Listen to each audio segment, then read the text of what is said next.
the third week of the election is over. Let's take a look at what happened.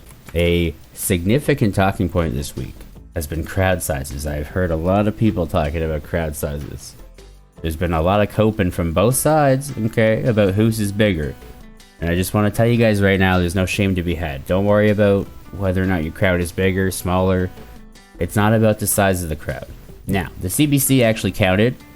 Gotta love it for that. Let's go take a look. Believe it or not, all of the politicians are lying. I know, you're shocked, you're surprised. You knew that the other guy was lying. Obviously, they're lying. But yours? Inconceivable. Unbelievable. I'm sorry I had to be the one to break it to you. Now, I'm going to run that clip from the CBC for you. It's a couple minutes long. I'm going to play more or less the whole thing. The audio on this clip is kind of weird. Sometimes it's really quiet. Sometimes it's really loud. You might want to turn it up a little bit, but don't turn it up too much because there's a guy who starts yelling at one point. Are the Liberals and Conservatives inflating their crowd sizes? Well, we tried to find out. We collected videos and photos from these rallies and counted by hand how many people were there. And we were pretty shocked by the results. Both parties got their numbers wrong in a big way. A lot of people were claiming there were 15,000 people at the event. It's not possible. Here's Conservative leader Pierre Poilievre's rally just outside Edmonton on April 7th. This has got to be the biggest political gathering of the 21st century. People are calling it the biggest rally in the history of Canada. And Poilievre and his supporters say 15,000 people are at this event. For some perspective, here's what 15,000 people look like at a Winnipeg Jets home game. And here's the Poilievre campaign photo. This is the clearest picture showing most of the crowd at that rally. So we divided the entire space into grids, counting each head as a red dot and putting them into a spreadsheet. We counted 1,558, not 15,000. We didn't believe it, so we kept digging. We spot this video on social media showing the whole crowd. After lining up landmarks to find the place the campaign photo was taken from, we determined that the photo is missing these people here, here, and here. Hundreds maybe, but not 10,000. We then took it to crowd science expert Keith Still. He's actually written books on this, and he did his own count. But the best method is, as we've been discussing, is to actually do a head count from photographs, so you can put dots on the heads and actually physically count it. It takes a lot longer. What did you come up with? 1772, but there'll be a margin of error of plus or minus 5% on that. The campaign and a lot of people were claiming there were 15,000 people at the event. 15,000, so that's 10 times more than we actually physically counted. It's not possible. We show the Conservatives our findings, and they say our supposed crowd scientists are very clearly mistaken. But they add that the party counts RSVPs as well as people entering the building. When we ask for more details, they just share us a post from a reporter who quoted the RCMP's numbers, which said 9 to 12,000. But when we asked the RCMP how they got their numbers, they said it was a general estimate, not an official head count. Now, let's take a look at a rally with Liberal leader Mark Carney. At this event in Richmond, BC, the Carney campaign says there are 2,000 people here. Again, we want to make sure we're seeing the whole room. We spot this video on social media. This person here, at the back of the room in the video, is right here in the campaign photo. So we're confident we're seeing nearly everyone. And once again, we manually counted. Our count, 756. What did you get for those? Well, for the Richmond event, we had between 748 and 766. Two of us were counting independently on it, and again, plus or minus 5%, well within the margin of errors for that. So yeah, about 750, 760 people there. The Liberal campaign tells us it tracks attendees and are maxing out capacity for their events. But check this out. The hotel lists its capacity for the room online, and it maxes out at 1,100. So it can't be 2,000, as the Liberals claim. By the way, these weren't one-offs. We also looked at a Conservative rally in Surrey, BC on March 27th. Poilievre says there were 5,500 people there. Our total, 1,522. Now, check out these floor plans. We can't see the corners or the people in the mezzanine, so we can add a few dozen more. And this Carney rally on April 4th in Scarborough, Ontario, the campaign says it had 1,800 people. Our count, 710. You helped us with 4 events, 2 from each party. What do you make of the fact that they're vastly different? Yes, I think it might be a truism. Everybody wants their crowd to be larger than the next. It's like who's got the biggest car. But what's important from crowd science is it's very important to get these numbers right. So there you go. Everybody's a liar, pants on fire. Let's check out the polls. No significant changes in seat projections at all this seat except for one party. However, there might be something interesting happening. Starting from last Monday, Liberals down 2 seats over the week to 190.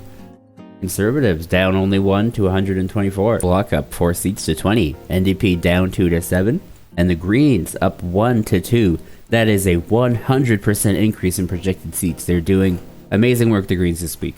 Liberals have been sticking within that range we talked about, 200 to 190. They haven't actually broke 196 the whole week. If they fall below 190 for a little while, it could definitely be an indicator that people are starting to move away from them. All parties are staying within the expected ranges that we've seen. However, the Conservatives and the Bloc have been on the rise for the last 5 days, while the Liberals have been on the decline. Like I just said, we want to see these things play out for a while. But it is interesting. Polymarket is also looking interesting, but we'll get into that. Heading over to CBC for a second opinion. They've got the Liberals up 8 seats for 198. They got the Conservatives down 1 at 123. Bloc sitting at 16, NDP at 5, and they got the Greens back down at 1. CBC is nice because they show a wider range of likely results. Let's take a look at that. Here you can see the ranges that are in the bold color for the results that are likely to hit 68% of the time. If we trust these, we're looking at a really significant chance of a Liberal majority government. Now, before we talk more about that, let's go to Polymarket. Okay, I am recording a little late. The scope of this video got out of hand and it's like Tuesday night, morning, whatever. However, take a look at this. The Conservatives did actually get a bit, Conservatives got a rise, Liberals got a drop. Bit of a shift here. It has corrected a little bit back up to 70, 31, but, yeah, down to 68-33 at its lowest. 68-33. Look, I'm not some type of math expert, but very interesting to see what plays out here. Pretty significant drop down from 78%. Currently today sitting at 70. Okay, now about that majority. If they somehow don't get it and they get a minority, the NDP are almost certainly not going to be able to help them out. The Liberals are going to have to work with the Bloc to maintain Parliament. That would get very interesting. The Bloc do whatever they can to extract concessions from the federal government for Quebec and the people of Quebec. The separatism thing, it's kind of dead. They're really putting Quebec first and putting Quebec in the best position they possible inside Canada. That's what the Bloc wants to do. And that's good for them. There's nothing wrong with that. Honestly, maybe it's in the best interest for every province to have a federal party. But that's not what this video is about. The fact that they're losing so many votes to Liberals tells you that even their own voters kind of understand that the country doesn't really need that right now, I would suggest. Because again, they're not necessarily for Canada, they're for Quebec. So here, this view just shows us basically the widest possible ranges of outcomes. It's just a guess, and then we'll move on. I've been talking since the start of this election, since my first crappy low quality, not that this is that much better, my first very low quality short about the election. I mentioned that we were heading towards a two-party system. That would be kind of one of the themes of this election. And I kind of think we're only going to have 2 effective parties by the end of it, but I hope I'm wrong. You're just seeing a lot of polarization. I mean, a lot of it revolves around Donald Trump. A lot of it does, obviously, it doubles back to all the problems we're having, of course. Everybody kind of hated Trudeau and flocked to the Conservatives, and then we had all these issues with Donald Trump, and then Trudeau stepped down. As soon as it looked like there was going to be an actual good replacement for Trudeau, somebody who looked like they could handle the situation, people gave up on the Conservatives completely, or at least the swing voters did. They still have a loyal base, of course, but I mean, everybody from the minor parties is flocking to a major party. You essentially have people who think that Carney is just like Justin and they're going to the Conservatives, or you have people who think anybody but Poilievre and they're voting Liberal just because they don't want to split up the progressive vote by voting for Bloc, NDP, or Green. But of course, it wasn't just... We can't blame it entirely just on Carney coming around. I mean, Polyev didn't do amazing. Launching attack campaigns right when all this stuff with Trudeau happened. They launched the Wackos attack documentary, I think they called it, 5 days before Trudeau resigned, which kind of just took all the gas out of it. Not that attacking the Liberal Party after their government basically fell apart is just a joke. You should have spent the time telling people why to vote for you, not why to vote for the party that nobody wanted to vote for.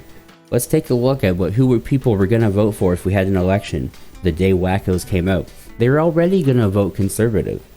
So what are you doing trying to convince people to not vote for people they're not going to vote for?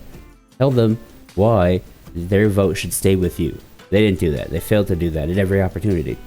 And this is the result. You saw that. You also saw Polyev saying some wild things in the only interviews he would take, which was ones with far-right podcasts or tiny local news. At one point mentioning on an interview, I think in BC, but I'll find it, that he only recognizes 2 genders, and the local interviewer really just wasn't mentally equipped to call him out on it, which is fair enough. This clip is also pretty quiet.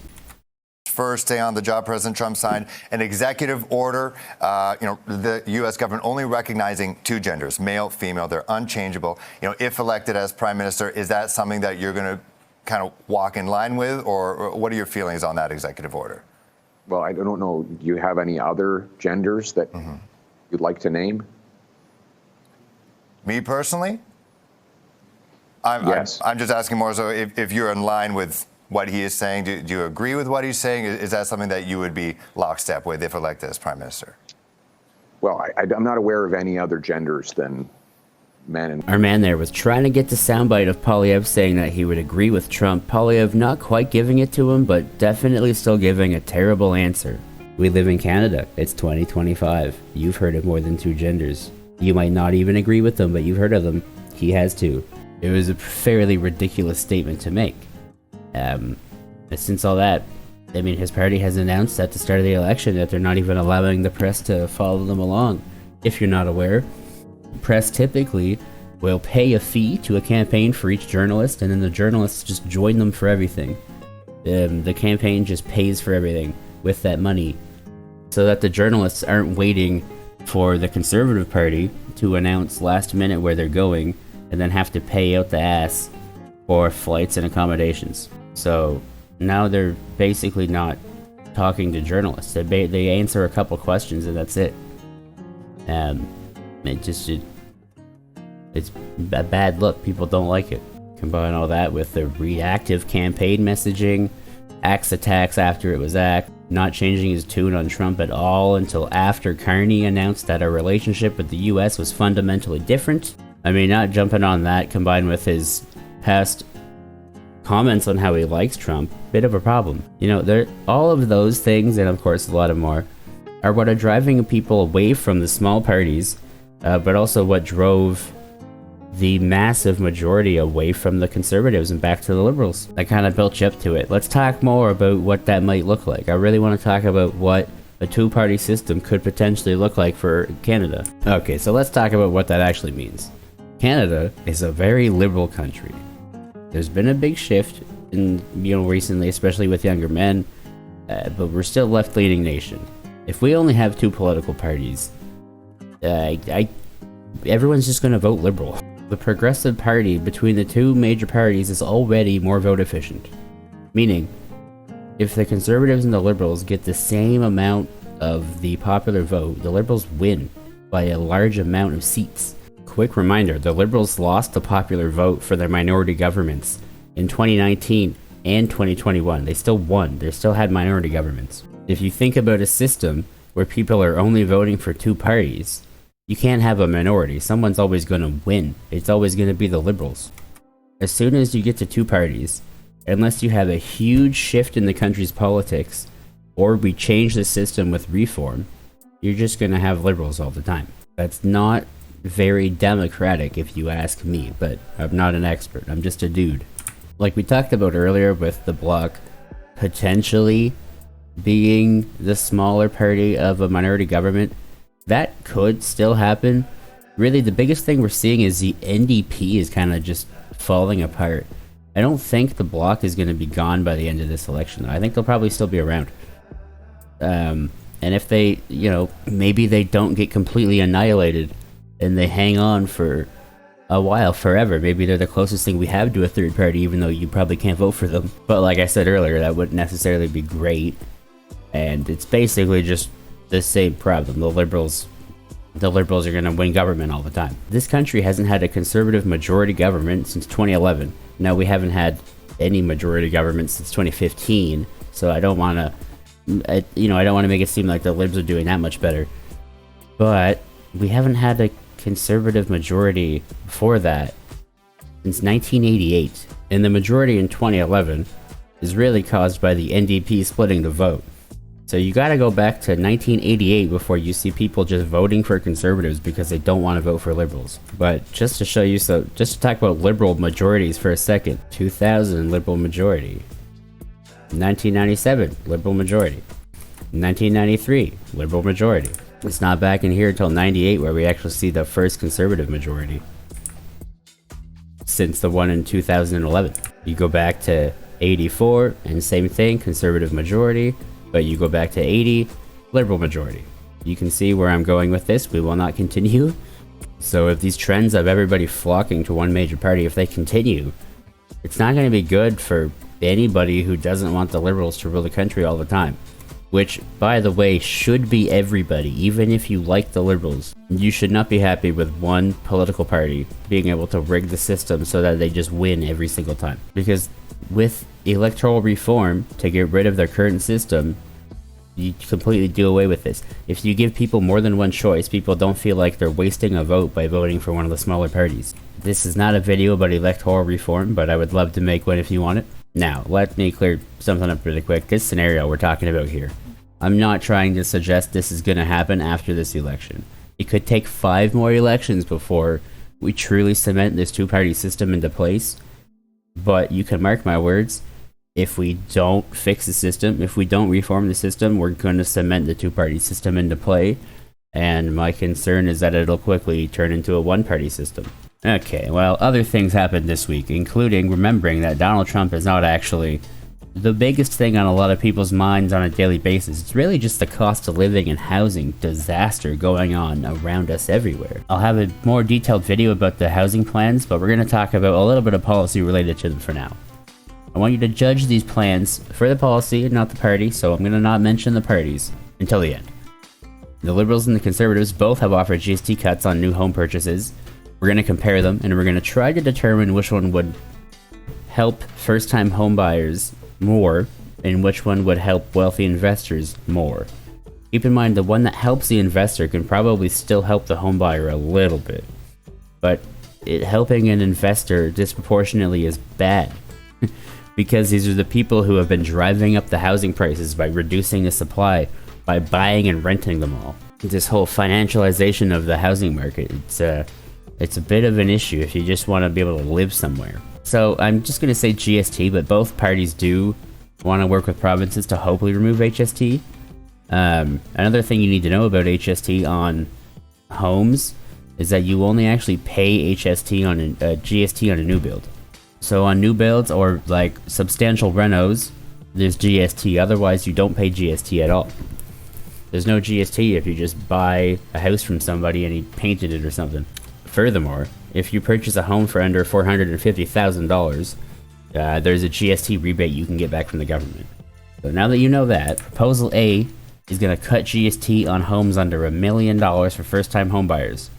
So it only works on your first home. $1 million is a little steep, but if you look at the average cost of a home, you can understand why it needs to be that high. So fine, $1 million, and it's only for new home buyers, so that's good. Now, Proposal B is going to cut GST on homes under $1.3 million.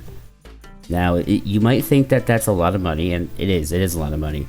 But again, if we look at the housing market, that might actually help some people. So okay, good, 1.3, good. But it's not on first-time home purchases. It's just on any home. if you purchase a home under 1.3 million, you don't have to pay taxes on it. So that's essentially just a tax cut for the rich in disguise, because there's no limit. Right? Maybe you buy one house with that tax cut. That's good for you. But a rich guy is gonna go buy 100 of them with that tax cut. That's very bad for you in the long run, because it raises up the prices of all the other homes, because these people just want to rent them out, turn them into luxury apartments for the growing. The economy is very quickly turning into the average person has nothing, so cater all of your services to the wealthy. And you're seeing that with all of these homes being purchased and converted into luxury apartments. How many luxury apartments are going up in your city right now? So this disproportionately helps the wealthy, and it hurts you. Not great. Now, the average housing cost in Canada is around $650,000. You can actually buy for a lot less than that in most provinces, but most people, and therefore most homes, are in Ontario, BC, and Quebec. So they raise the cost up quite a bit. The average cost, that is. Right, okay. So which party do you think belongs to which tax cut? Keep in mind which party keep in mind which one the rich banker works for. Don't forget about that. Now, who do you think belongs to who? Put your guesses in the comments, because I'm about to tell you. That rich banker shit was just a play. A belongs to the Liberals. B belongs to the Conservatives. In this case, and I'm always happy to shit on the Liberals when I can, but in this case, the Conservative plan is just worse for the average person. Cutting taxes on any home sold under 1.3 million, it just allows wealthy individuals to add to their portfolio more. You combine that with a proposal for the Conservatives to do away with the current capital gains tax, which isn't a tax, it's an inclusion limit that you have to pay on a certain amount of the sale for tax.